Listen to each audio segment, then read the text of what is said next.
Welcome to Kenton Teaches. Enjoy the video. In this video, I will explain how to make a made-up Kandyan saree. First, let's get familiar with the essential parts of your pre-stitched Kandyan saree. You'll typically have three main sections: the pre-stitched skirt, the neatly pleated front panel, and the beautiful decorative pallu, also known as the asariya. Before you begin draping, make sure you're wearing your fitted blouse and a comfortable petticoat. This ensures a smooth and elegant foundation for your traditional attire. Now, let's secure the base of your Kandyan saree.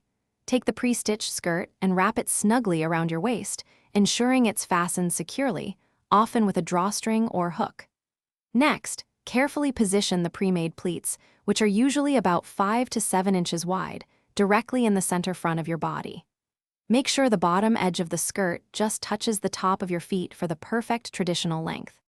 With the skirt in place, it's time to drape the distinctive asariya, or pallu. Take the long, decorative end of the saree and bring it over your left shoulder, allowing it to fall elegantly down your back. Now, gather the remaining fabric and create small, neat pleats, typically about 2 to 3 inches wide. These pleats are then tucked securely into the waistband of the skirt at your right hip, creating the unique Kandyan style.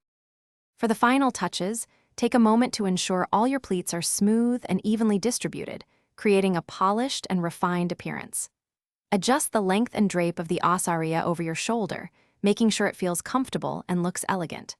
Finally, enhance your beautiful Kandyan saree with traditional jewelry, such as a statement necklace and earrings, to complete your stunning and authentic look. You're now ready to showcase this exquisite attire. Thanks for watching. Please subscribe if this video was helpful.